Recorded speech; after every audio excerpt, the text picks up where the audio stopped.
আসসালামু আলাইকুম। দেখতে পাচ্ছেন একটা লোগো দেখা যাচ্ছে, এখানে পার্সেন্ট শো করছে, এখানে একটা অ্যাব নরমাল লোগো দেখা যাচ্ছে।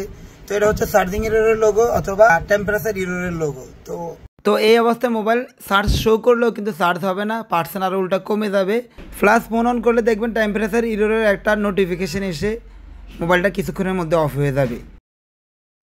তো মোবাইলের মধ্যে আমরা দুইটা সমস্যা পেয়েছি, একটা হচ্ছে চার্জিং এরর অথবা ফেক চার্জিং বলতে পারেন, যেটা কিনা চার্জ কমে যায়। আর একটা হচ্ছে ব্যাটারি টেম্পারেচার টু লো লেখা এসেই মোবাইলটা অফ হয়ে যায়। তো এই সমস্যাগুলো মূলত দুইটা জায়গা থেকে আসে, একটা হচ্ছে ব্যাটারির আইডি লাইন আর একটা হচ্ছে ব্যাটারির থার্মাল লাইন। থার্মাল লাইন থেকে টেম্পারেচার ইরর আর ব্যাটারি আইডি লাইন থেকে চার্জিং ইরর। তো এই ব্যাটারির এই লেআউটের মধ্যে এটা হচ্ছে ব্যাটারি কানেক্টর, আর স্কিমেটিকের মধ্যে দেখেন এই ব্যাটারি কানেক্টরের মধ্যে কয়টা লাইন। এক নম্বরে দেখতে পাচ্ছেন এখানে গ্রাউন্ড লাইন, আর 3 নম্বরে দেখতে পাচ্ছেন এখানে বি ব্যাট লাইন, দেখতে পাচ্ছেন বি ব্যাট লেখা রয়েছে।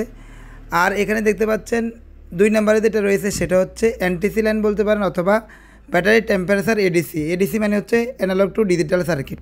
এই লাইনকে ব্যাটারি বিএসএল লাইন বলে। এই ব্যাটারি বিএসএল লাইন সমস্যা থাকলে battery temperature error, battery temperature too low, battery temperature too high অথবা চার্জিং ইররের মধ্যে সমস্যা আসতে পারে। তো প্রথমে একটু ব্যাটারি বিএসএল লাইন সম্পর্কে একটু ধারণা দিয়ে নেই। এখানে ব্যাটারির মাঝখানে লাইনটা হচ্ছে ব্যাটারি বিএসএল লাইন।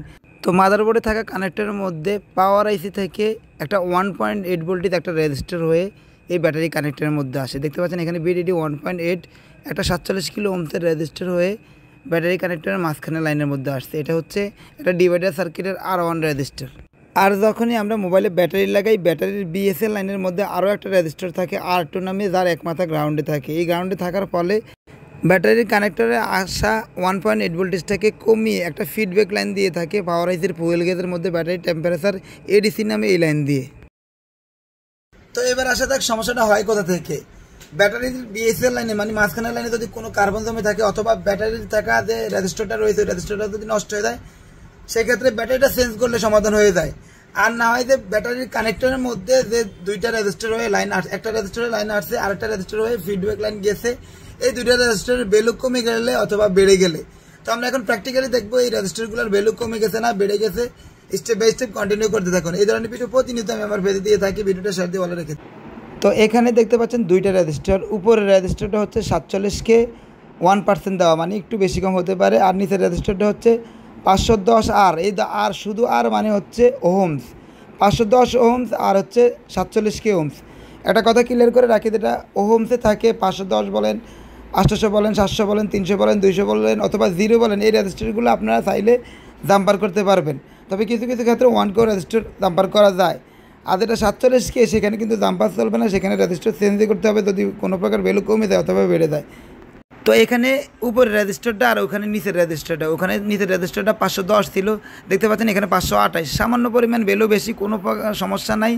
500 টাকা যদি 600 হতো তাতেও সমস্যা ছিল না, কারণ এটা ওহমস রেঞ্জে রয়েছে।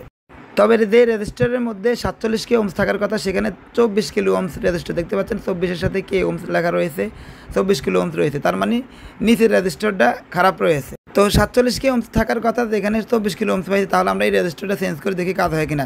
সেম মাপের রেজিস্টার অন্য বোর্ড থেকে আপনারা কালেক্ট করতে পারেন, ওই বোর্ডের মডেল নাম্বার দিয়ে স্কিমেটিকে গিয়ে তারপরে আপনি সার্চ করে এই মানের রেজিস্টার বের করে নিতে পারবেন ইনশাল্লাহ। তো আমি এখানে Redmi 6-এর একটা বোর্ড, পুরানো মাদারবোর্ডের থেকে বর্ণিত সার্চ করে একটা 47K ওহমসের রেজিস্টার বের করে নিয়েছি, দেখতে পাচ্ছেন 47K ওহমসের রেজিস্টার।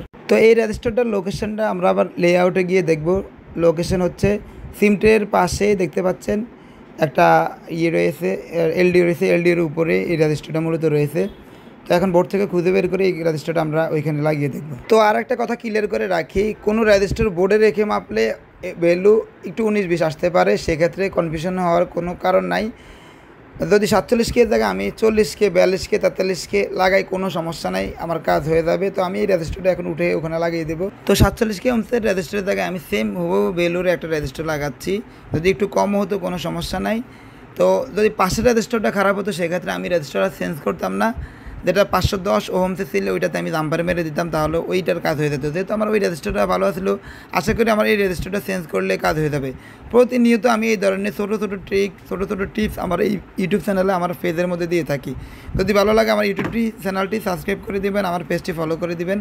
তো ভিডিওতে অনেক কিছু স্কিপ করেছি, যেমন আমি ব্যাটারি দিয়ে স্যাক দিয়ে আগে দেখেছি। যদি এই ধরনের সমস্যা নিয়ে আসে সর্বপ্রথমেই ব্যাটারি কানেক্টরগুলো ঘষে নেবেন, যদি কাজ না হয় ব্যাটারিতে স্যাক দিয়ে দেখবেন, অন্য ব্যাটারি চেঞ্জ করে দেখবেন। তো আলহামদুলিল্লাহ দেখতে পাচ্ছেন আমার এখানে পার্সেন্ট লোগোটি শো করেছে। তো এবার দেখার ভালো হচ্ছে সেট অন করে টেম্পারেচার হাই বা অথবা লো, এই যে নোটিফিকেশান আসতো মোবাইল অফ হয়ে যেত সেটা আসে কিনা। তো আগে ওই নোটিফিকেশানটা অন করা মাত্রই আসতে দেখতে পাচ্ছেন এখানে ওই ধরনের কোনো নোটিফিকেশান আসে না, ব্যাটারি টেম্পারেচার 2 অথবা লো।